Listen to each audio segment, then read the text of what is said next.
Amen. Vous pouvez vous asseoir.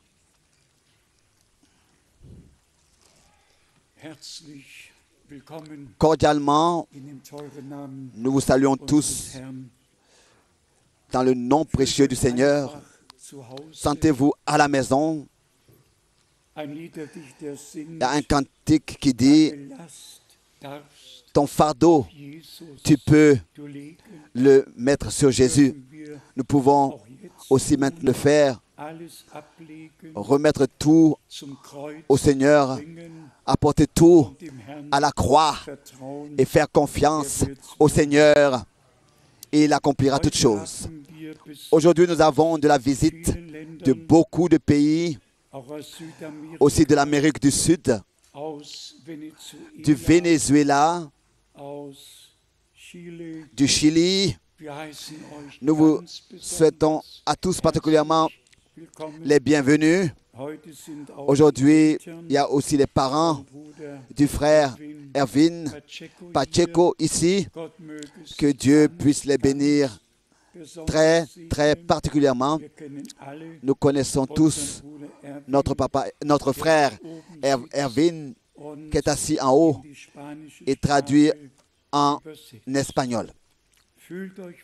Sentez-vous bien ici.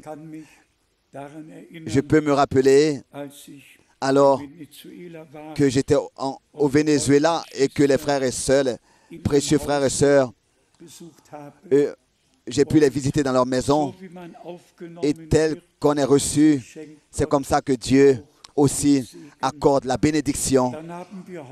Et aujourd'hui, nous avons beaucoup de la Roumanie ici. Que Dieu vous bénisse particulièrement. Et avant toute chose, tous ceux qui sont ici pour la première fois, que Dieu vous bénisse. Ensuite, nous avons de la République de la Tchèque et de la Slovaquie, de la Pologne, de l'Italie, de la Suisse et de l'Autriche, de la France, de la Belgique, de l'Hollande. Et nous sommes simplement reconnaissants de ce que nous pouvons nous réunir, nous rassembler et écouter la parole. Croire et la mettre en pratique, la vivre. J'ai aussi des salutations à remettre du Kenya, de la Tanzanie, du Cameroun et de l'Ouganda. Dieu a béni au-dessus de la mesure et il a accordé sa grâce et il a béni. Cette fois-ci, 5 frères m'ont accompagné et l'un d'eux est assis ici devant, notre frère Inodi d'Orléans, la France. Ensuite, le frère Deo de Kigali, Rwanda, le frère George de Kinshasa. Ensuite, le frère Prosper et le frère Nyagi et encore un frère. C'était merveilleux. Et j'ai aussi décollé 10 fois et atterri 10 fois avec l'avion, mais cela a servi à quelque chose. Loué soit Dieu et remercié soit Dieu pour tous nos frères et nos sœurs qui aussi dans toute l'Afrique sont éparpillés partout et que le Seigneur, par sa grâce, a appelé à sortir et les derniers seront encore appelés à sortir. Ensuite, nous avons des salutations à remettre de la Finlande, de la Suède, des différents pays, de l'Italie et d'autres pays. Dieu le Seigneur, qu'il puisse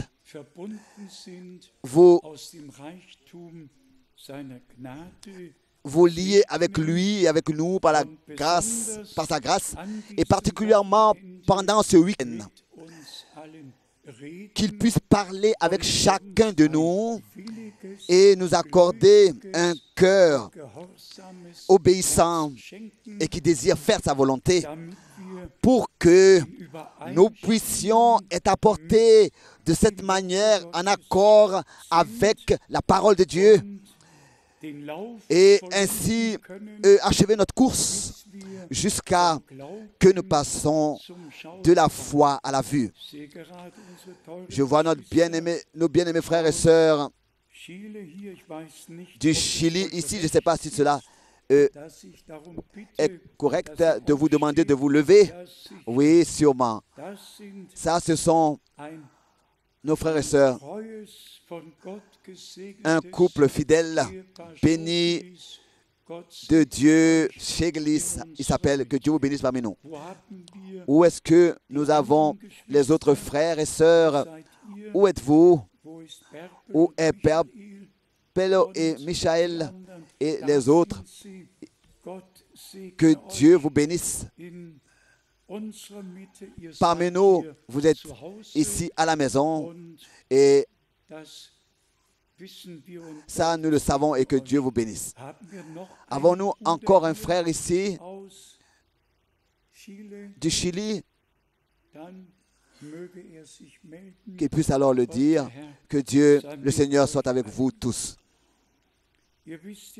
Vous savez, avec les frères et sœurs du Chili, beaucoup de choses me lient.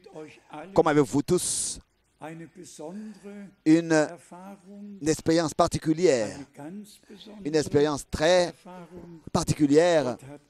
Dieu a accordé sa grâce pour que des croyants qui se sont égarés, mais qui aujourd'hui n'est pas égaré, le monde entier est trompé et corrompu. Et Dieu a appelé les siens à sortir. Et aujourd'hui, nous attendons de la part de Dieu un miracle particulier. Et je voudrais demander, est-ce que nos amis du Kosovo sont ici, qui tous appartiennent à la religion de l'islam? Levez-vous s'il vous plaît. Où êtes-vous? Ah, ils sont en haut. Ils se sont assis en haut. À peu près 8 personnes qui aujourd'hui pour la première fois sont ici et ils sont musulmans et déjà au bureau nous avons parlé et prié ensemble et remercié le Seigneur et les cœurs sont ouverts pour accepter Jésus. Il n'est pas comparable à aucun prophète. Il est le Seigneur. Le même hier, aujourd'hui et le même éternellement.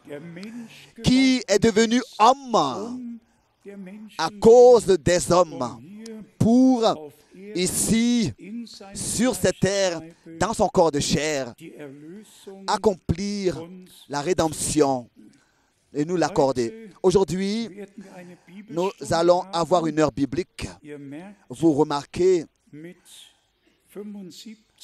que quand on a 75 ans, on n'a plus 25 ans. Ça, je l'ai eu il y a 50 ans, 25 ans. Et je l'ai dit la dernière fois déjà, en juin 1958, j'ai reçu les premières 5 prédications de frère Branham dans mes mains et je suis revenu avec ces 5 prédications et le frère Branham, c'était lui qui me disait: frère Frank, avec ce message,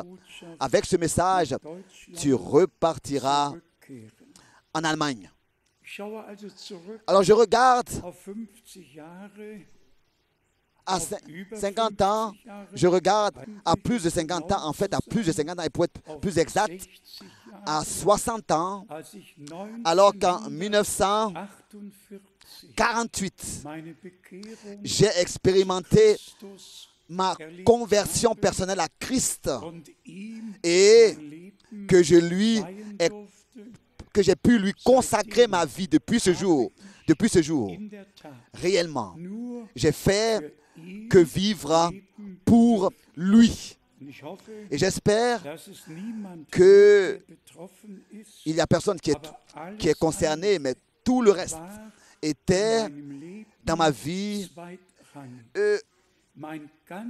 au deuxième rang, avec la deuxième place. En première place était seulement le Seigneur. Et ensuite, tout le reste venait en deuxième place. Et particulièrement, depuis l'appel divin et aussi l'ordre de distribuer la nourriture et d'aller de ville en ville et de pays en pays. C'est ainsi que mon temps a été rempli. Je n'avais pas plus de temps. J'ai consacré tout mon temps au Seigneur, jusqu'à même dans les nuits. Toutes les lettres circulaires devaient être écrites et toutes les prédications devaient être traduites. Et c'est ainsi que pour tout ce travail, du temps était nécessaire. Et pour tout, il y a eu aussi du temps là. Nous avons aussi constaté que frère Branham était un homme envoyé de Dieu avec l'ordre divin pour notre temps. Et ça, nous le disons selon la vérité. Tous, nous serions encore en train de continuer à marcher dans nos propres chemins. Tous, nous n'aurions pas eu d'orientation spirituelle si dans notre génération, Dieu n'avait pas envoyé son serviteur, le prophète, pour nous donner de retrouver le chemin qui ramène à Dieu. Et pour que nous puissions entendre la prédication d'une manière nouvelle de la parole primitive, pour que par elle nous puissions recevoir l'orientation pour la fin des temps et pour toute l'histoire du salut par sa grâce. Et c'est ainsi que nous nous souhaitons aussi, et nous le souhaitons à tous ceux qui maintenant écoutent et qui regardent en direct. S'il vous plaît, comprenez-nous. Et si vous nous comprenez, vous allez aussi comprendre le plan de Dieu, le dessein du salut de Dieu avec l'humanité. Ensuite, nous avons aussi constaté que dans les 1115 prédications, l'homme de Dieu a pu dire 1615 fois, ainsi dit le Seigneur. Dans les 1115 prédications, l'homme de Dieu a pu dire 1615 fois, ainsi dit le Seigneur. Et j'aurais peut-être utilisé une parole plus exacte pour exprimer ce que je ressens. Dieu a cherché un vase et il a trouvé ce vase par lequel il pouvait parler lui-même, montrer des visions et donner des révélations. Et la chose merveilleuse, dans ces 1615 fois, pas une unique fois, on peut mettre un point d'interrogation sur quelque chose. 1615 fois. Et le frère Branham a dit mot à mot, si il y a un seul cas dans lequel ce n'était pas à 100% que la vision venait de Dieu, alors je vous demande de venir à moi et je vais mettre un écriteau sur ma poitrine et sur mon dos. Je vais mettre un écriteau et je vais écrire faux prophète. Toutes les visions, à chaque fois, elles étaient vraiment ainsi dit le Seigneur. Ce n'était pas seulement qui disait ainsi dit le Seigneur, c'était vraiment ainsi dit le Seigneur. Et en comparaison avec cela, on doit malheureusement dire que aussi en cet endroit, nous avons dû voir, et en général depuis 1976, nous avons dû malheureusement constater que le ainsi dit le Seigneur n'était pas ainsi dit le Seigneur. Et je ne veux même pas entrer dans les détails de ces choses. Mais c'est pour cette raison que, pour moi, cela est devenu encore plus précieux pour nous et pour vous aussi, que Dieu, dans notre génération, a pu trouver une bouche, un homme, par lequel lui-même vraiment il pouvait parler et ainsi laisser exprimer et révéler ce que Dieu voulait nous montrer. J'ai encore apporté avec moi une prédication, la plus difficile de tous. Et ici, frère Branham dit plusieurs fois, ainsi dit le Seigneur. C'est une prédication très étrange. Qui aime l'écouter? Et ensuite, frère Branham dit, à la fin de la prédication, dans les 2 dernières minutes, « Oh, êtes-vous heureux? Je vous ai dit la vérité. » Tout l'exposé est ainsi dit le Seigneur. Et à ce moment-là, la crainte de Dieu doit venir sur nous. Bien-aimés frères et sœurs,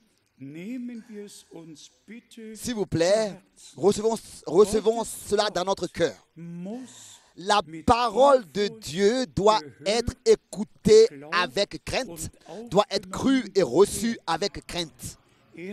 Dans la crainte, seulement si cela a lieu, si cela est possible, c'est seulement comme ça que nous pourrons nous attendre à l'action surnaturelle de Dieu. Et c'est ainsi que nous allons voir, et par le peuple d'Israël, ce sera notre observation aujourd'hui, en regard à l'Église du Nouveau Testament. Nous allons voir comment est-ce que Dieu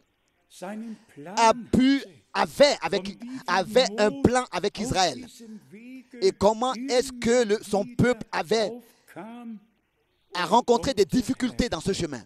Et c'est ainsi que le Seigneur a pu seulement avec un reste atteindre le but. Et si Paul, dans l'épître aux Romains, au chapitre 11, écrit et dit que comme autrefois encore maintenant, il y a un reste, une partie élue qui atteindra le but. Pour cette réunion, j'ai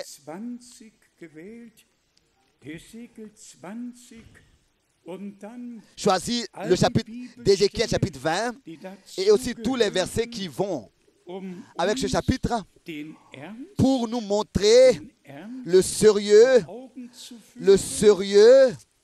de l'heure, le sérieux qui est lié à suivre le Seigneur, à obéir au Seigneur et à croire au Seigneur. Je vais vous montrer le sérieux. Dans Ézéchiel chapitre 20, d'abord, le verset 7. On peut déjà commencer avec le verset 5 en fait. Ézéchiel chapitre 20, verset 5. Tu leur diras, ainsi parle le Seigneur, l'Éternel, le jour où j'ai choisi Israël, j'ai levé ma main vers la postérité de la maison de Jacob et je me suis fait connaître à eux dans le pays d'Égypte. J'ai levé ma main vers eux en disant, je suis l'Éternel, votre Dieu. Dieu avait conduit son peuple à sortir, avait conduit l'exode, avait donné la promesse de leur faire posséder un pays qui est le plus beau, le plus riche sur terre. 7 fruits particuliers sont portés par ce pays et il déborde de lait et de miel. Au verset 6 d'Ézéchiel chapitre 20, en ce jour-là, j'ai levé ma main vers eux pour les faire passer du pays d'Égypte dans un pays que j'avais cherché pour eux, pays où coule le lait et le miel, le plus beau de tous les pays, le plus beau de tous les pays. Donc, pas la Suisse, mais Israël. Ensuite, au verset 7, je leur dis que chacun rejette les abominations qui attirent ses regards et ne vous souillez pas par les idoles de l'Égypte. Je suis l'Éternel, votre Dieu.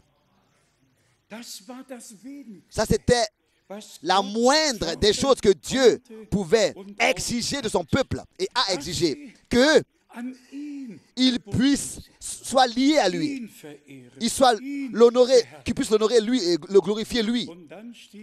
Le Seigneur est ensuite au verset 8 mais ils se révoltèrent contre lui et ils ne voulurent pas m'écouter. Aucun ne rejeta les abominations qui attiraient ses regards. Il n'y a pas longtemps, nous avons eu à parler de cette pensée et de cette parole. Nous avons eu à parler de ça. Quand Dieu exige quelque chose de nous, alors nous devons le faire. Il n'y a pas, on ne peut pas parler d'être disciple du Seigneur, de suivre le Seigneur dans la désobéissance. Ce n'est pas possible. Celui qui veut servir et suivre le Seigneur, il doit d'abord obéir, être obéissant, venir à l'obéissance et ensuite marcher dans l'obéissance de la foi, suivant le Seigneur. Mais comme il est écrit ici, ils se révoltèrent contre lui. Ensuite au verset 10, et je les fis sortir du pays d'Égypte et je les conduisis dans le désert. Je leur donnais mes lois et leur fis connaître mes ordonnances que l'homme doit mettre en pratique afin de vivre par elle. Et ça, le verset 11, ce n'est pas un verset que nous pouvons simplement le lire et fermer notre Bible. Non, Dieu a dit ici que si vous voulez vivre, vous devez pratiquer ma parole. Si vous la pratiquez, c'est ainsi que vous aurez ma vie. Depuis déjà le commencement, Dieu a donné une condition, c'était l'obéissance.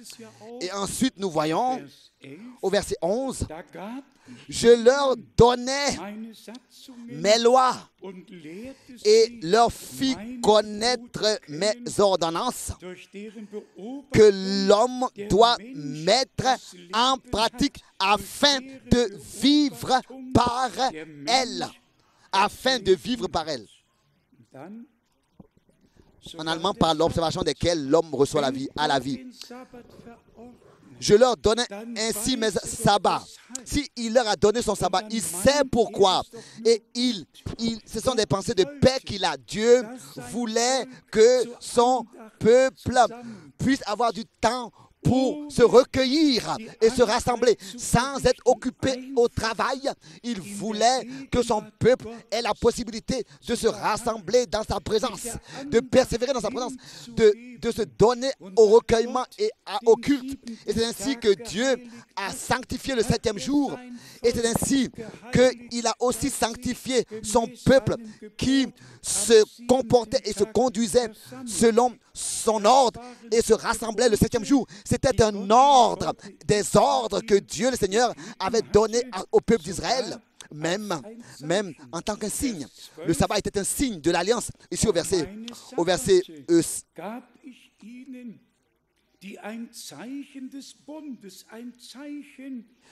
le verset 15. Je leur donnais au verset. Je leur donnais que je suis l'Éternel. Au verset 12, je leur donnais ainsi mes sabbats comme un signe entre moi et eux, pour qu'ils connaissent que je suis l'Éternel, qui les sanctifie. Verset 12. Donc, sanctifie-les dans ta parole dans ta vérité, ta parole est la vérité. Une vraie sanctification d'un enfant de Dieu peut simplement avoir lieu dans la parfaite obéissance en face de Dieu et à sa parole. Sans obéissance, on ne peut pas parler de sanctification. C'est se tromper soi-même, sans obéissance. Donc le verset 12. Ensuite le verset 13. Et la maison d'Israël se révolta contre moi dans le désert.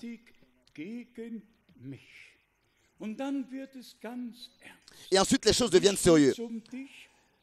Alors, comment est-ce que ça va pour toi? Comment ça va pour moi? Comment est ton obéissance et mon obéissance? Ta consécration et ma consécration? Comment vont les choses pour nous dans notre vie? Ensuite, le verset 15. Dans le désert, je levai ma main vers eux pour ne pas les conduire dans le pays que je leur avais destiné, pays où coule le lait et le miel,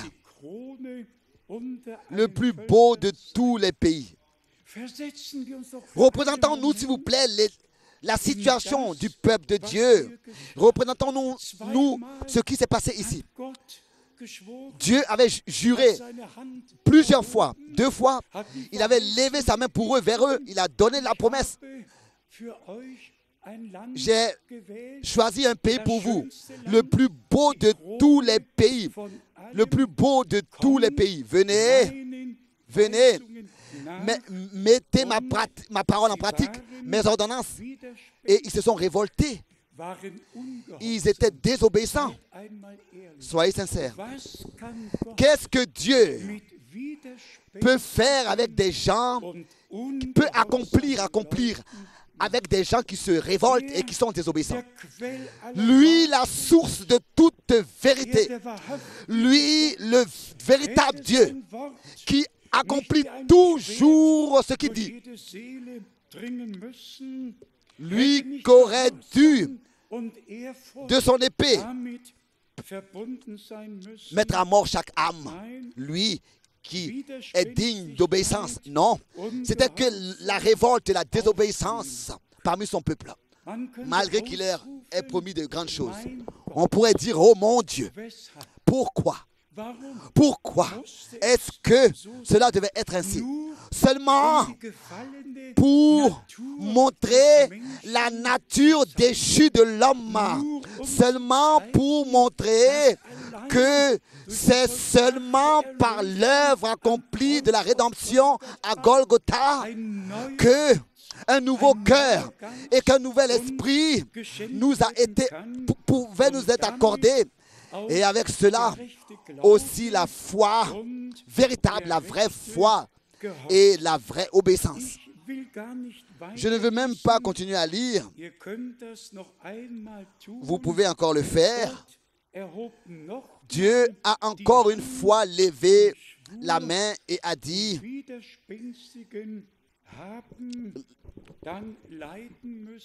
que donc ceux qui se sont révoltés ont dû souffrir et n'ont pas atteint le but. Revenons tout de suite au Nouveau Testament, à Hébreux, le chapitre 5. Et ici, c'est à nous que cela s'adresse. Nous qui maintenant croyons, nous qui maintenant écoutons la parole de Dieu, la prenons comme une lampe sur notre sentier et sont prêts, dans l'obéissance de la foi, à suivre le Seigneur. Ici, dans Hébreux, le chapitre 5, nous lisons à partir du verset 8. Hébreux, chapitre 5, verset 8.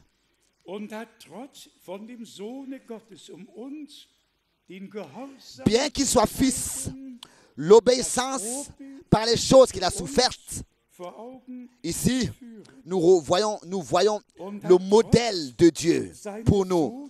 Bien qu'il soit fils, l'obéissance par les choses qu'il a souffertes. Il a appris l'obéissance, il a appris, bien qu'il soit fils, l'obéissance par les choses qu'il a souffertes.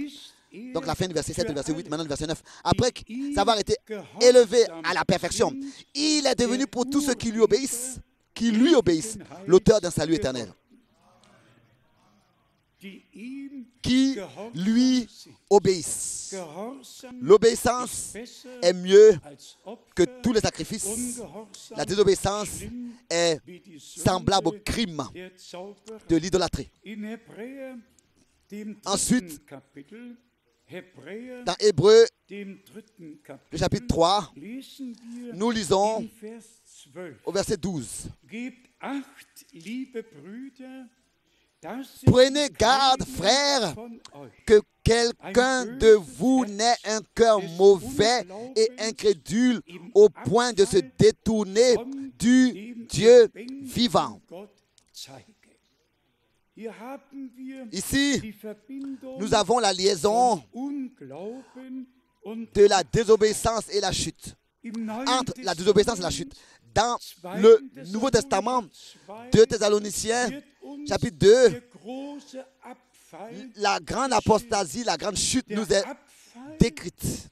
La chute de la vraie foi. Ici, nous avons représenté devant les yeux, montré.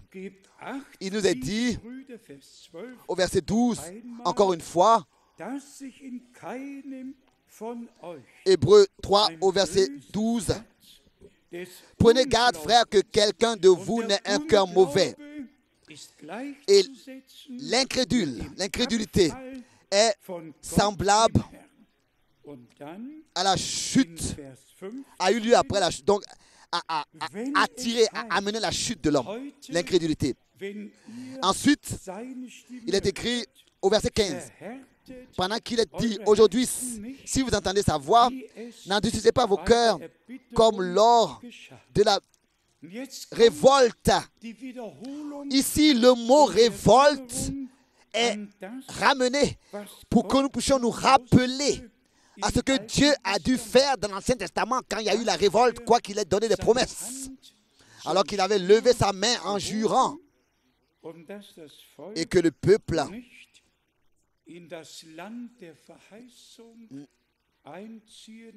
ne pouvait pas entrer dans le pays de la promesse, quoi qu'ils étaient sortis de l'Égypte.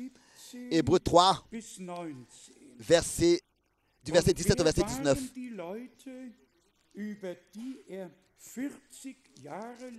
Hébreux 3, verset 17.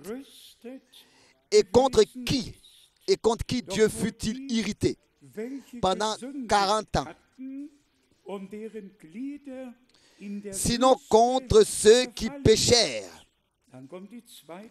Ensuite, la deuxième question, avec la réponse, et dont les cadavres tombèrent dans le désert. Et à qui jura-t-il qu'ils n'entreront pas dans son repos? Sinon à ceux qui avaient désobéi. Ensuite, au verset 19, aussi voyons-nous qu'ils ne purent y entrer à cause de leur incrédulité. Bien-aimés frères et sœurs, dans chaque âge, Dieu a eu un message. Il y a eu des réveils. Et c'était toujours nécessaire qu'un reste croit et qu'un reste soit apporté en accord avec ce que Dieu faisait dans le présent et suivre ce que Dieu faisait dans leur époque. Et particulièrement depuis le temps de la Réformation, dans chaque réveil, il y a eu des hommes qui croyaient et qui étaient obéissants et qui recevaient la parole tant que dans la mesure dans laquelle la parole leur était prêchée, dans la lumière dans laquelle la parole leur était prêchée. Et la même chose est valable pour notre temps. La foi et l'obéissance vont ensemble. Cela prouve notre respect devant Dieu. Nous l'avons constaté déjà, nous l'avons observé il n'y a pas longtemps. Quand notre Seigneur, par exemple, dans Marc, dans l'évangile de Marc, au chapitre 16, dit: celui qui croit et qui se laisse baptiser sera sauvé. Alors, personne ne peut dire: je crois et cela suffit pour être sauvé. Non, celui qui pense une telle chose manque de respect devant la parole de Dieu, devant l'ordre que le Seigneur a donné. Celui qui croit et qui se laisse baptiser. C'est ainsi que la désobéissance, depuis le commencement déjà, a eu lieu. La foi va avec l'obéissance et l'obéissance va avec la foi. On ne peut pas les séparer.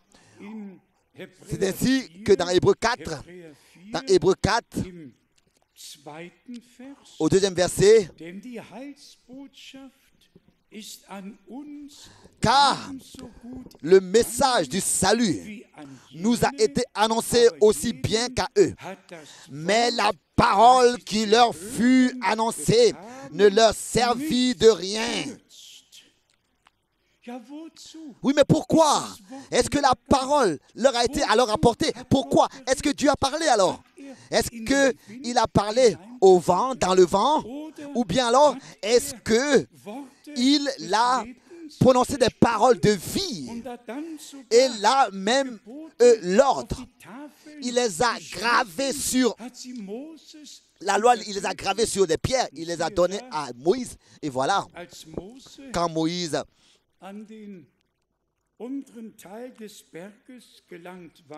fut arrivé derrière la montagne, il vit déjà la transgression du premier commandement qu'il venait de recevoir de la montagne.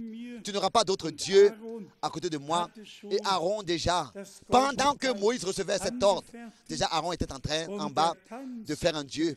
Et la danse a commencé autour de cette idole. Qu'est-ce que Moïse a pu faire d'autre que de jeter cette table de pierre? Et ils furent brisés en plusieurs morceaux. Moïse a sûrement pensé: le Dieu Tout-Puissant vient de parler. J'ai écouté, j'ai vu comment est-ce qu'avec sa propre main il a écrit. C'est comme ça qu'on peut le lire, que Dieu a écrit de sa propre main. Et ensuite, la première loi: je suis le Seigneur ton Dieu. Tu n'auras pas d'autre Dieu en dehors de moi, à côté de moi. Tu ne te feras pas d'image taillée, de représentation des choses qui sont au ciel ou bien sur terre ou bien sous la terre. Tu ne te prosterneras pas devant ces choses et tu ne les vénéreras pas. C'est comme ça que le premier commandement était en fait long. C'est étrange. Vous pouvez regarder dans plusieurs catéchismes. La plupart ont réellement réduit la première loi. Ils l'ont laissé dans ces deux premières phrases: je suis le Seigneur ton Dieu. Tu n'auras pas d'autre Dieu en dehors de moi. Et ensuite, ce qui suit là, tout ce qui suit a été ôté de la plupart des catéchismes et ne le connaissent même pas.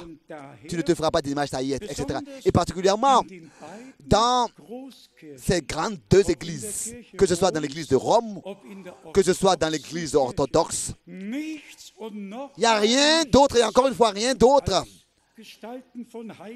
que des statues taillées, des représentations de Marie, de Joseph, etc., etc. Des représentations. Pourquoi? Ils ont mis la parole de côté. Et soyez sincères, si on méprise déjà le premier commandement, qu'est-ce qui se passe alors avec tous les autres qui suivent alors? Qu'est-ce qui s'est passé avec tous les autres commandements? Bien, mes frères et sœurs, nous avons atteint le but. Nous avons atteint, donc, je veux dire, l'état où nous devons réellement sonder les Écritures et demander au Seigneur de nous accorder cette obéissance-là et cette foi qui est exigée de nous par le Seigneur pour que nous puissions atteindre le but. L'incrédulité et la désobéissance vont toujours ensemble et ont été toujours repris par Dieu. C'est pour ça que c'est écrit dans 1 Corinthiens chapitre 10 que dans la plupart d'eux, Dieu n'a pas eu son bon plaisir. Et en un seul jour,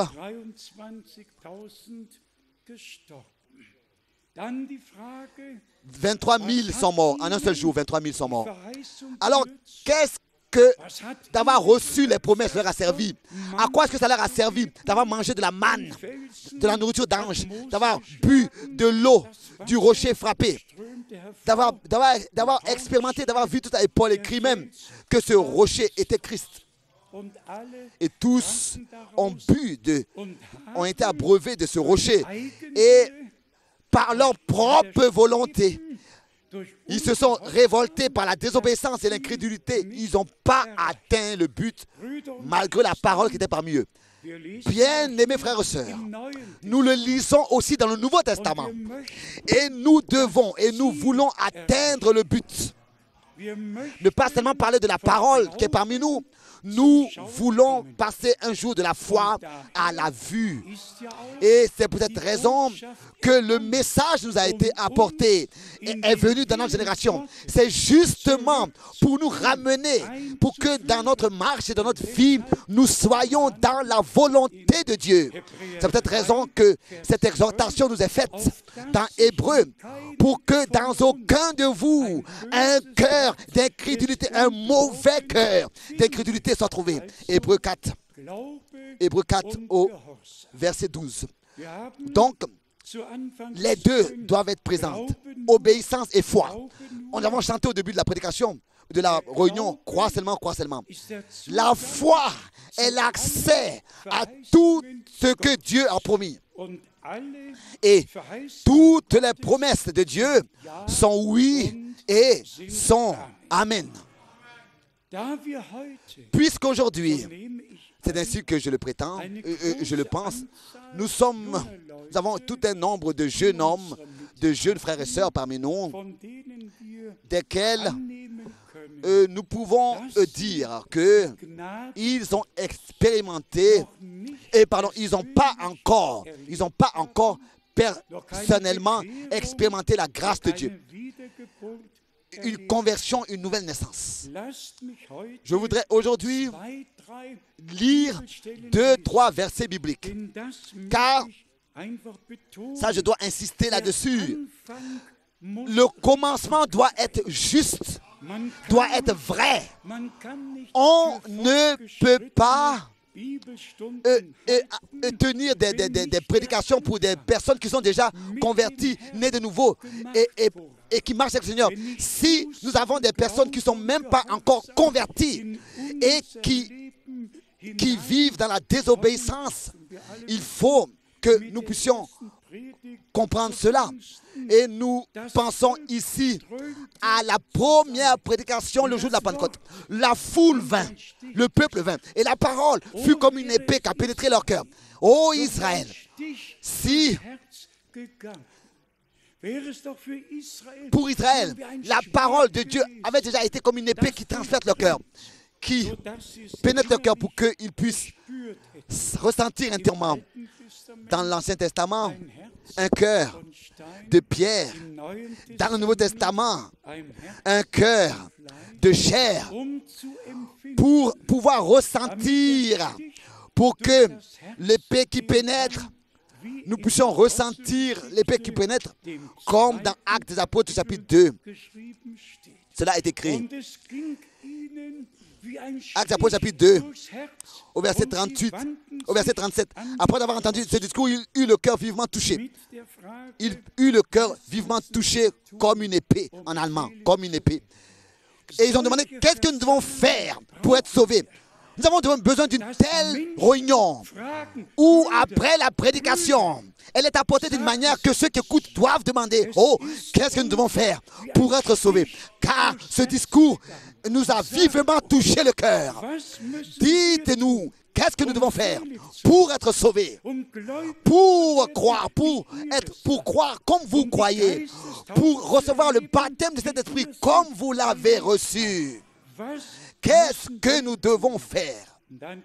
Et ensuite la réponse vint, répentez-vous et que chacun de vous soit baptisé au nom de Jésus-Christ pour le pardon de vos péchés. C'est ainsi que vous recevrez le don du Saint-Esprit.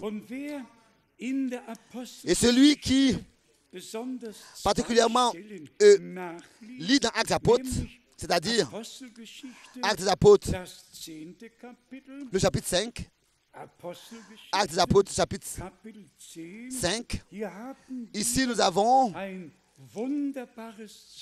un témoignage merveilleux de Pierre. Actes des Apôtres, chapitre 5, verset 39 et plus loin. Und wir sind Zeugen für alles das, was im jüdischen Lande sowie in Jerusalem vollbracht hat.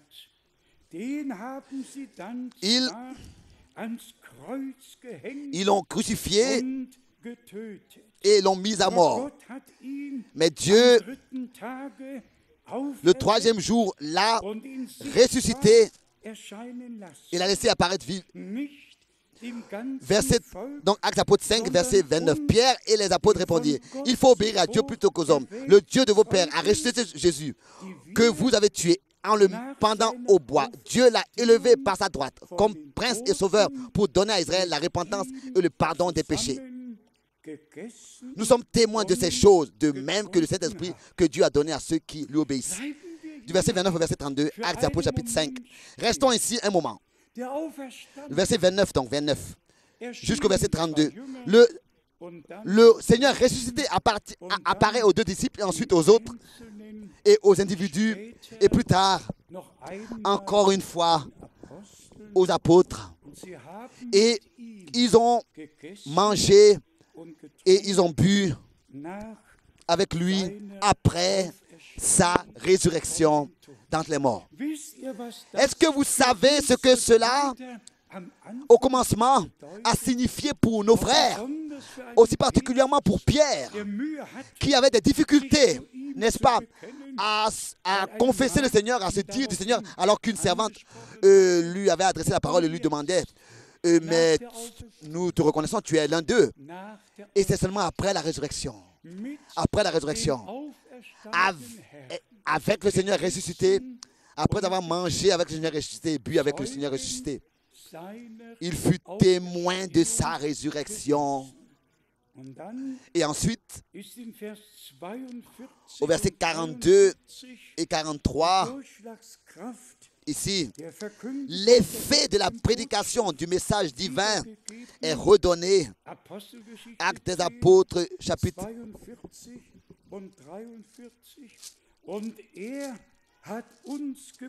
10, verset 42.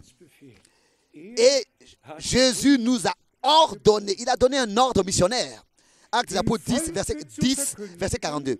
De prêcher au peuple et d'attester que c'est lui qui a été établi par Dieu, juge des vivants et des morts. Tous les prophètes rendent de lui le témoignage que quiconque croit en lui reçoit par son nom le pardon des péchés. Bien-aimés frères et sœurs, qu'est-ce que nous voulons encore de plus?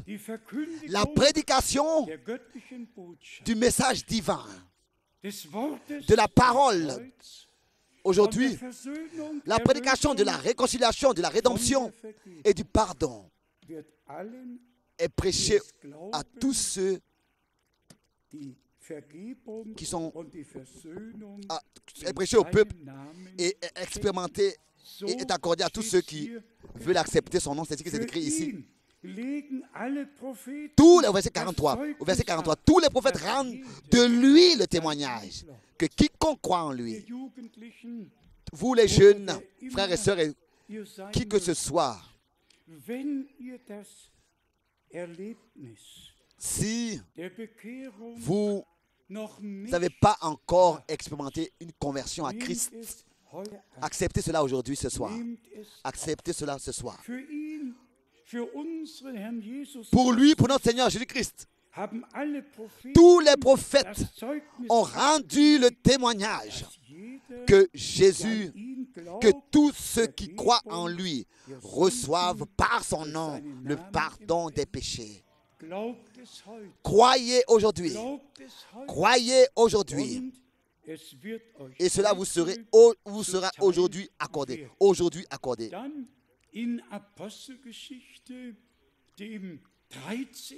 Ensuite, dans Actes des Apôtres chapitre 13, dans Actes des Apôtres chapitre 13, nous avons encore ici des expériences merveilleuses qui sont écrites ici. Je voudrais simplement, dans le contexte ici, lire le verset 37 et 38. Actes des Apôtres 13, verset 37.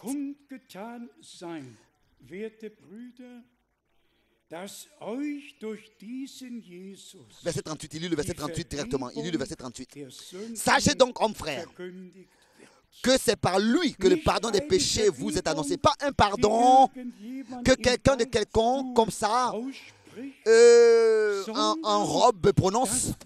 Mais ici, il s'agit de l'offre divine par Jésus-Christ le crucifié. Celui qui dans la foi reçoit cela, au même instant où il ouvre son cœur pour recevoir cette œuvre accomplie pour lui, il expérimente au même instant, comme un cantique le dit, celui qui regarde Jésus-Christ par la foi à la croix, il reçoit le salut au même moment, au même instant. Maintenant, il y a quelque chose de très, très particulier qui suit, que Paul ici a résumé, c'est-à-dire dans Actes des Apôtres, le chapitre 13, à partir du verset 47 et 48. Car ainsi nous l'a ordonné le Seigneur, toujours ordonné le Seigneur. Je t'ai établi pour être la lumière des nations, pour porter le salut jusqu'aux extrémités de la terre. Mais cela est écrit dans Ésaïe 49 en relation avec notre Seigneur. Cela est écrit dans la relation avec le Seigneur. Dans Ésaïe chapitre 49, verset 6. Et ici, Paul utilise la parole prophétique qui est adressée, était écrite pour notre Seigneur. Il la rapporte à la continuation du ministère et la cite mot à mot. Ici dans Actes des Apôtres, il lit maintenant dans Ésaïe 49 au verset 6. Oui, il dit, c'est peu que tu sois mon serviteur pour relever les tribus de Jacob et pour ramener les restes d'Israël. Non, je t'établis pour être la lumière des nations, pour porter mon salut jusqu'aux extrémités de la terre. Et à cela va aussi le verset 8. Dans Ésaïe 49, aussi le verset 8. Ainsi parle l'Éternel. Au temps de la grâce, je t'ai exaucé, et au jour du salut, je t'ai secouru. Revenons à Actes des Apôtres, le chapitre 13. Lisons le verset 47 et 48 encore une fois. Car ainsi nous l'a ordonné le Seigneur. L'Église a été établie pour prêcher l'Évangile et transmettre le message divin. Elle a ce devoir et nous portons jusqu'aujourd'hui encore cet ordre. Et nous prêchons le même message. Der Heiden gemacht, damit du zum Heil werdest, bis je t'ai établi, lis maintenant le verset 47 d'Actes des Apôtres, chapitre 13, verset 47. Je t'ai établi pour être la lumière des nations, pour porter le salut jusqu'aux extrémités de la terre. Ça, c'est notre prédication jusqu'aujourd'hui encore. Jésus-Christ, la lumière du monde, il est la lumière du monde par lequel aussi les païens ont vu la lumière, ont expérimenté la grâce.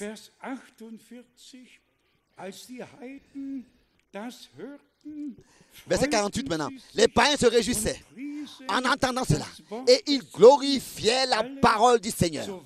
Et tous ceux qui étaient destinés à la vie éternelle crurent. Dieu avait un temps pour Israël et ensuite il y a eu le passage, le changement et Dieu a ouvert la porte aux nations. Et ça, nous pouvons aussi le lire dans Actes des Apôtres au chapitre 22. Alors que notre Seigneur avait appelé les apôtres et leur avait donné des ordres directs. Dans les deux chapitres, il est écrit au chapitre 22 et aussi au chapitre 26. Dans le chapitre 22, Actes des Apôtres, chapitre 22, ici nous avons, à partir du verset 6, un exposé tout à fait merveilleux. Et à partir du verset 12, nous voyons Ananias, un homme de Dieu, envoyé par le Seigneur à Saul, à Saul, et dit au verset 13, dit à Saul au verset 13, et dit, Saul, mon frère, recouvre la vue. Au même instant, je recouvrais la vue et je le regardais.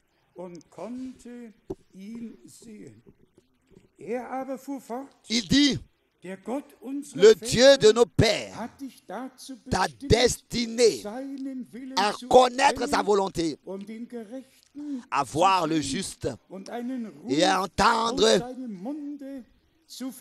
les paroles de sa bouche en allemand et à recevoir l'appel de sa bouche. Au verset 15, car tu lui serviras de témoin auprès de tous les hommes des choses que tu as vues et entendues. Ensuite, au verset 21, l'appel à aller aux nations retentit. Au verset 26,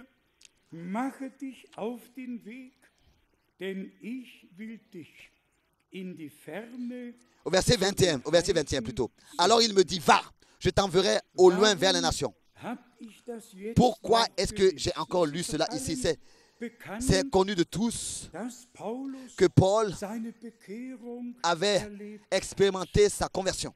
seine Berufung, son appel, seine Sendung son envoi, bekommen. l'avait reçu. Aber hier Mais ici, wird Ananias, Ananias ein prophetisch begabter Knecht Gottes, était zu ihm un homme de Dieu qui avait le don de la prophétie, die qui fut Berufung, appelé et envoyé die aus dem Munde à Saul des Herrn pour qu'il puisse bekommen hatte, ainsi zu bestätigen. lui confirmer l'appel qu'il avait reçu de la bouche du Seigneur. Paulus Et pour Saul, und jetzt et Paulus, maintenant Paul, war das eine c'était Stärkung une fortification, im Augenblick, une als confirmation. dieser Gottesmann Au moment où cet homme de aussprach, Dieu parla, werde wieder recouvre sehen, la vue, konnte er Paul sehen, pouvait voir. und daran wusste Et c'est man, ainsi hier hat que nicht Paul a su ein Mensch que ici, ce n'est pas un homme qui lui a parlé, c'était ainsi dit le Seigneur.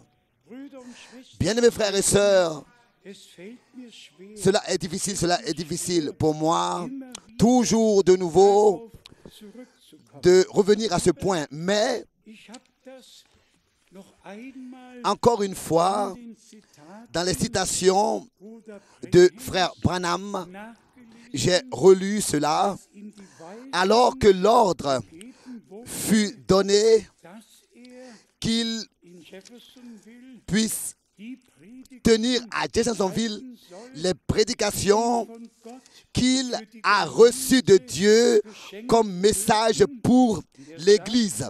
Et il dit ici an anderen que dans d'autres endroits et dans d'autres églises, lehrmäßige il n'a pas touché les points de l'enseignement, il ne peut pas apporter les choses de l'enseignement comme il pouvait le faire dans l'église natale. Dann haben wir uns Et ensuite, Mühe gemacht, nous nous sommes donné l'effort haben nach et nous avons was regardé über die tout Speise ce qu'il a dit gesagt sur la nourriture die einlagern qu'il sollte devait emmagasiner. und sind bis zum Et nous sommes allés jusqu'au 1er avril 1962, wo ihm où eigentlich en die fait, Hauptsache gesagt la chose principale lui fut dit. und haltet euch Et tenez-vous bien, gebraucht Dieu utilise toujours des exemples naturels göttliche pour, dadurch kundzutun. par cela, exprimer des choses spirituelles et divines.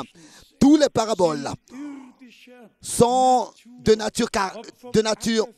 caractère naturel, que ce soit qui parle du champ, qui parle du semeur, tous les 7 paraboles de Matthieu 13. Et frère Branham avait réellement im Gesicht, vu en vision dass zum Beispiel que, par exemple, il ne devait pas venir en Suisse. zuerst hat D'abord, gesagt, on lui es a werden dit, 5 il y aura 5 réunions qui seront préparées pour lui. Et ensuite, il y a seulement une seule réunion qui resterait. Et alors l'ange de l'Éternel lui a dit, Sie wollen nicht dich, ils ne veulent pas te recevoir toi, ils veulent seulement utiliser ton nom Volksscharen pour und Mengen, se faire voir parmi le peuple. aber zum Predigen Mais haben sie schon andere ils Brüder. ont déjà d'autres frères qui ont déterminés Dann wurde ihm gesagt, pour prêcher. mach diese Reise Et nicht in die Schweiz, c'est ainsi qu'on lui a dit, sondern kehre l'ange éternel lui a dit, ne va pas en Suisse, repars à Jeffersonville. Et frère Branham avait vu einen großen comment est-ce que Wäschekorb trug il portait und in toute diesem une corbeille de linge. Et dans cette corbeille de linge, il y avait les différents, sind zu Mohrrüben, il y avait aussi les différents fruits et légumes, jusqu'à même des pommes de terre, etc. Dans cette corbeille de linge. Est-ce que je devrais encore le répéter? mir Mais bien, mes frères et sœurs, les mêmes fruits et légumes naturels que frère Branham a cités m'ont été cités le 2 avril en 1962.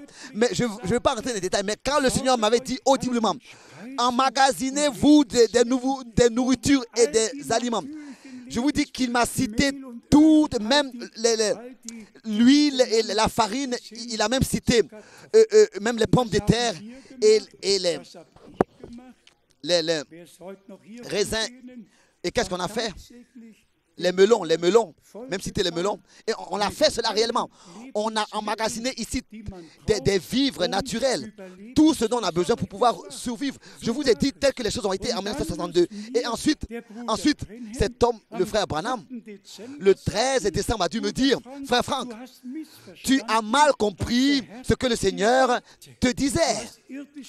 Tu as emmagasiné de la nourriture naturelle, des vivres naturels, et tu pensais qu'une famine dont le Seigneur t'avait parlé, tu pensais que c'était une famine naturelle. Et c'est seulement quand il m'a expliqué que cette famine-là, c'est une faim d'après sa parole, et que cette nourriture, c'est la parole révélée qui contient les promesses pour cette époque. Mais bien, frères et sœurs, je ne vous raconte pas d'histoire. Je vous montre ce qui s'est passé, et que je vous montre que le message de la fin des temps doit être apporté dans le monde entier. Et tel que Ananias a été envoyé vers Saul et parle à lui, c'est ainsi que Dieu a utilisé frère Branham pour me dire la signification de l'expérience que j'avais reçue avec le Seigneur. Et à la fin même, il m'a dit, attends, avec la distribution de la nourriture jusqu'à que tu reçois le reste qui appartient à cette nourriture. Et imaginez-vous bien, quand on constate le changement d'heure, de 7 heures, c'était à peu près à la même heure, alors que frère Branham, aux États-Unis, le 1er avril, parlait, et ici le matin, avant l'aurore, quand le Seigneur, le 2 avril, m'a parlé. Là-bas, le soir, et ici, le matin, avant l'aurore. La même chose a été dite parce que cela appartient au même ministère. Et alors ici, nous revenons à ce point que Dieu, pour la fin des temps, a un dessein, a un plan. Et bien aimés frères et sœurs, c'est pour cette raison que partout, nous avons dû sortir de toutes les églises et les dénominations. Et nous n'avons pas pu suivre des fables habilement conçues. Il est écrit qu'il y aura des jours qui viendront où j'enverrai une famine, pas une famine d'après le pain et une soif d'après la nourriture, mais d'écouter les paroles de Dieu. Et ce temps-là est arrivé et nous sommes reconnaissants à Dieu. Bien-aimés frères, nous le disons tel que c'est. Nous avons la grâce de prendre part maintenant et de reconnaître la dernière partie du dessein du salut de Dieu. Et si encore une fois je pense à ce que frère Branham était un homme comme Élie, un homme comme toi et comme moi. Mais c'est justement une telle personne que Dieu a pu utiliser de cette manière. J'étais assis avec lui à la même table. J'ai mangé avec lui et j'ai bu avec lui. J'étais assis dans sa voiture. Il conduisait et moi j'étais assis devant, à droite, à côté de lui. Et derrière, il y avait assis le frère Wood et le frère Softman. Un homme comme toi et moi, mangeait et bu ensemble, dormit. Il mangeait, il dormait, mais c'est en vertu d'un appel divin. Et c'est de ça qu'il s'agit. En vertu d'un appel divin. Par une prédestination. Comme aussi avec le prophète Jérémie. Dans son premier chapitre, il a été dit, avant même que tu sois dans le ventre de ta mère, avant même que tu sois formé dans le ventre de ta mère, je t'ai déterminé à être un prophète pour les nations. Et c'est ainsi, s'il vous plaît, dites-moi, est-ce que nous prêchons Paul et Jean le Baptiste, ou bien est-ce que nous prêchons frère Branham? Non, nous prêchons le plein évangile. Nous prêchons Jésus-Christ. Mais s'il vous plaît, n'attendez pas de nous, de moi, que je renie, que je ne manque de parler de ce que Dieu a promis dans ce temps et de ce qu'il a fait. N'attendez pas de moi que je méprise ce que Dieu a fait et l'homme que Dieu a déterminé pour le faire.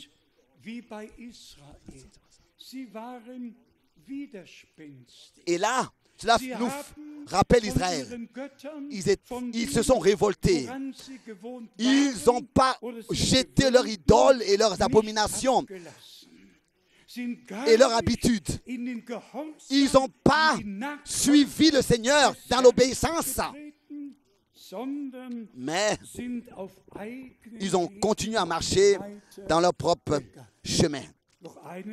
Encore une pensée qui vient de me toucher. Quand je pense à juin 58, les grands évangélistes que le monde n'ait jamais connus étaient rassemblés. Les grands évangélistes. La grande plateforme semblait parfois être trop petite. C'est ainsi que le microphone a été utilisé. Et ils ont fait de la vapeur devant la chair, de tous les côtés. Et ensuite, ils ont méprisé ce que Dieu a fait dans leur époque. Car soir pour soir, frère Branham, après la prédication, il y avait 4 soirs pour prier pour les malades et tous étaient enthousiasmés et émerveillés et parlaient l'un avec l'autre et disaient, cela n'a jamais existé. Ça, c'est un ministère puissant. Mais, et maintenant arrive le grand mais. Ils sont restés dans leur habitude, dans leurs enseignements, dans leur baptême, dans leur enseignement, dans leur dénomination. Ils sont restés dans leur... Ils n'ont pas accepté la correction. Et malgré leur enthousiasme, ils n'ont pas pu recevoir la révélation de la parole pour leur temps. Bien, mes frères et sœurs, Dieu ne va jamais nous parler dans nos propres pensées et nos propres voix. Il nous appelle d'abord à sortir, à nous séparer, ensuite à nous placer sur son chemin. Et c'est comme ça qu'il pourra parler avec nous et nous introduire dans tout ce qu'il a conclu pour aujourd'hui. N'avons-nous pas lu ce qu'il a été dit à Saul pour ce que Ananias lui a dit, pour connaître le véritable et entendre le Dieu de nos pères t'a destiné à connaître sa volonté, t'a destiné à connaître sa volonté, à voir le juste et à entendre l'appel de sa bouche. Et quand nous pensons à frère Branham, cela nous fait penser, il a été béni au-dessus de toute mesure. Imaginez-vous un peu, encore une fois, il était en train de parler avec la personne qui était devant lui. Et pendant qu'il était en train de parler avec elle, il voyait déjà une autre vision. Et il a été, pendant qu'il était en train de parler avec la personne, il a été en esprit pris dans un autre monde. Et Dieu en esprit déjà lui montrait, pendant qu'il avait les yeux ouverts et qu'il parlait avec la personne qui était devant lui, déjà il voyait une autre vision et ce qui se passait avec une autre personne. Bien, frères et sœurs, c'est facile de dire Dieu l'a utilisé. Mais réfléchissez un peu. Comment est-ce que Dieu a pu utiliser ce vase, a pu prendre ce vase et a pu l'utiliser? Et pour essayez-vous. Consacrez-vous de cette manière à Dieu. Essayez. Hein? Vous pouvez essayer de vous consacrer de cette manière à Dieu. Non. Nous remercions Dieu. C'est lui qui l'a fait. De ce que dans notre temps, le même signe du Messie, le même ministère qui a eu lieu autrefois, alors que notre Seigneur lui-même marchait sur cette terre. Le même ministère s'est répété. Et nous remercions Dieu pour le grand privilège qu'il nous a donné de vivre justement maintenant et de croire seulement comme le dit la Bible, les Écritures. Pas de demeurer dans l'égarement, dans la tromperie, la corruption et les fables et dans ce que nous avons inventé nous-mêmes et fabriqué, mais d'abandonner tout et de faire un nouveau commencement avec Dieu.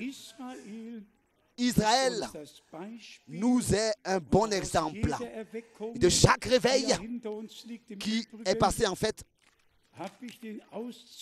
Je crois que j'ai laissé cela dans le bureau.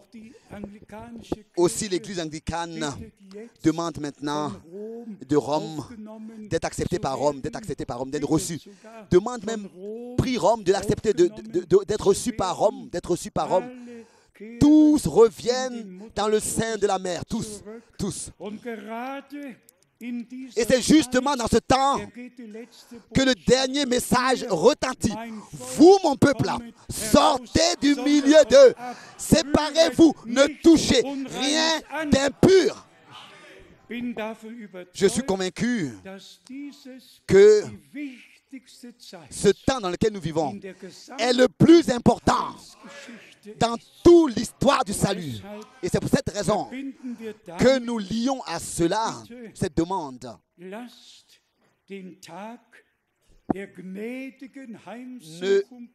laissez pas le jour de la visitation de grâce de Dieu passer sans expérimenter la grâce. Ne vous révoltez pas contre Dieu et sa parole.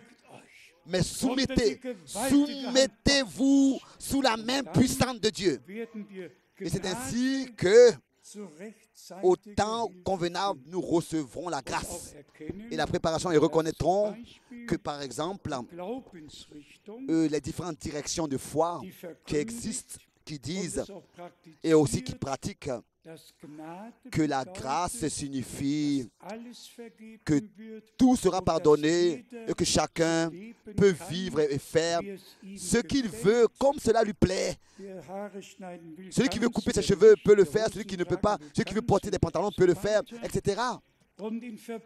Et en relation avec cet enseignement qui est aussi dans qui a contaminé dans plusieurs pays. Je me suis rappelé de cette écriture de la grâce, de Tite, chapitre 2. La grâce nous enseigne, nous éduque à renier la nature impie et à vivre déjà dans ce siècle présent. Déjà dans la vie présente.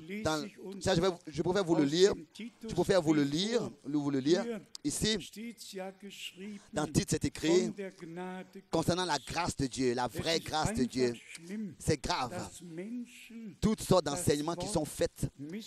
Les gens tordent la parole et la comprennent mal et veulent utiliser des écritures pour se justifier. Ici, dans Tite, cela est aussi adressé à tous ceux qui sont déjà convertis, qui ont déjà consacré leur vie à Dieu, et adressé à ceux qui aussi vont le faire.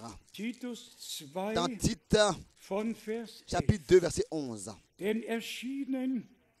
Car la grâce de Dieu, source de salut pour tous les hommes, a été manifestée.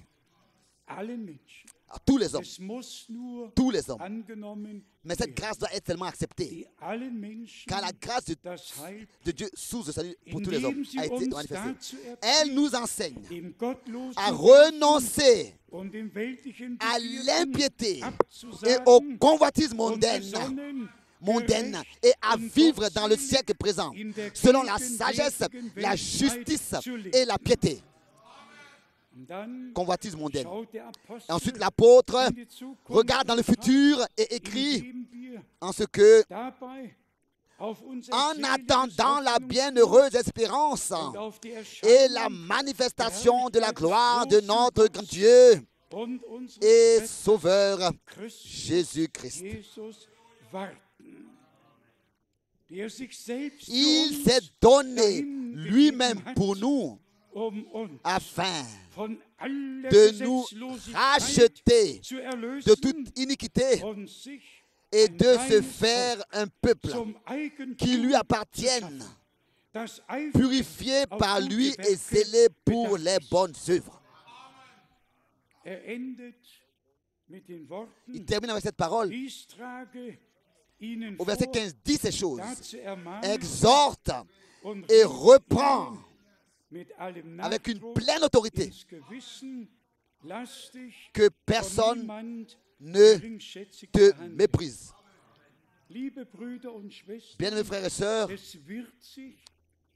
cela aura servi à nous tous, a servi à quelque chose pour nous das tous. volle Evangelium D'avoir réellement, mit ganzem de, Ernst avec tout le sérieux, verkündigt. prêcher le plein évangile. Nur wer es Avec tout le sérieux, seulement celui Gnade qui reçoit ce plein zuteil évangile, wird. c'est celui-là qui reçoit la grâce, reçoit le privilège, Hier comme cela geschrieben est steht, écrit ici, allem abzusagen, de renier, de renoncer gerecht à und tout gottselig et de vivre dans le siècle présent, in der Gegend dans la sagesse, la der justice et la piété. Weltzeit zu leben, wie unser Herr gesagt Comme hat, le Seigneur a ihr dit, seid nicht von dieser Welt, vous n'êtes pas de ce monde comme moi non plus. von dieser Je Welt. ne suis pas de ce monde. Fassen wir zusammen, Résumons worum es jetzt geht. de quoi il s'agit Gott, maintenant. der Herr, Dieu le Seigneur hat einen Heilsplan. a un Er hat uns dessein vor du Augen salut. geführt, Il nous a représentés devant wie les yeux gut er es mit Israel ses pensées de paix gemeint pour hat. Israël, Ein les pensées de paix qu'il avait pour Israël, un peuple naturel, ein irdisches Land, un pays naturel, mit Verheißungen, avec des promesses, allem, avec was an tout Fürsorge von Gott ce qui nur getroffen werden konnte, pouvait être pris hat Gott comme getan. soin par Dieu Es hat an nichts pour eux. gemangelt. Tout cela ils ont manqué de rien, et malgré tout, Dieu avait pris soin pour tout, et malgré tout, ils se sont révoltés contre celui qui prenait soin d'eux en toutes choses, et il leur avait donné des promesses. Ils se sont révoltés, ils ont continué dans leur habitude sans considérer ce qu'il a ordonné, et cela les a conduits à la perdition.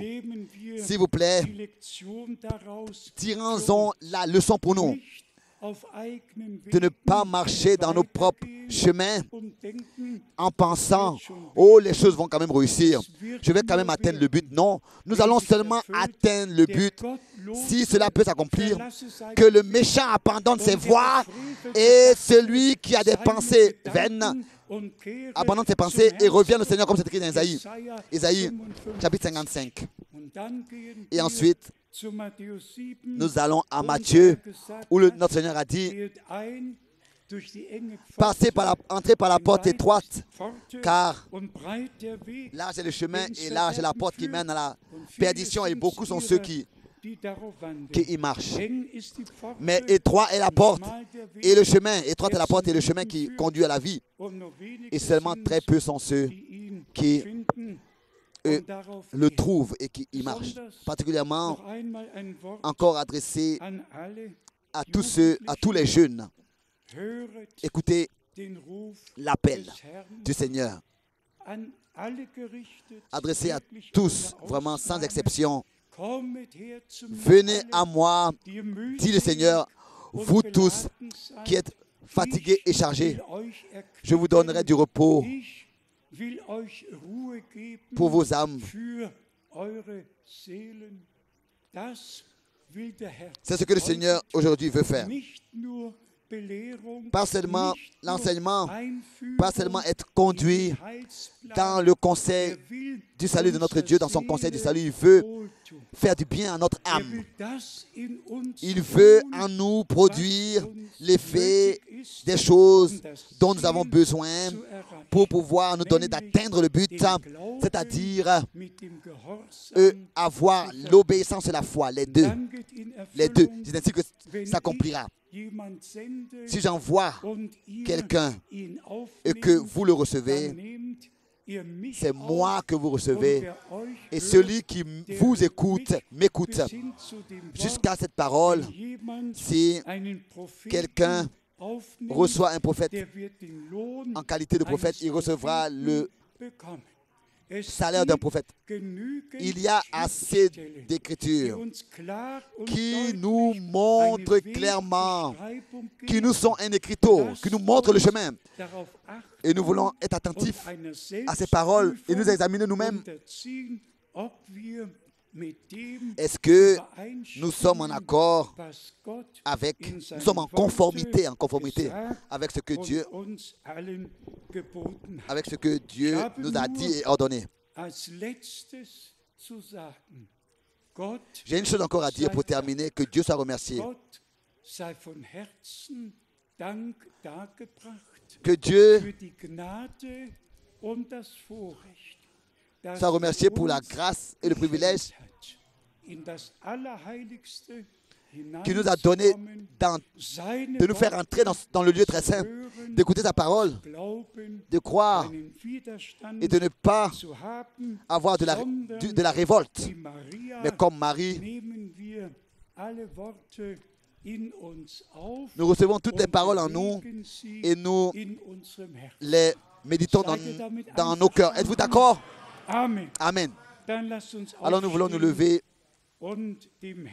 et ensemble remercier le Seigneur.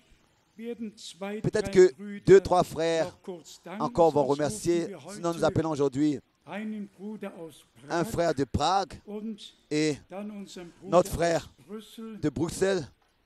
Oui. Chantons peut-être rapidement un chœur, tel que je suis, sans rien de moi. Ensuite, nous demandons au frère Katka de venir et à notre frère Tati.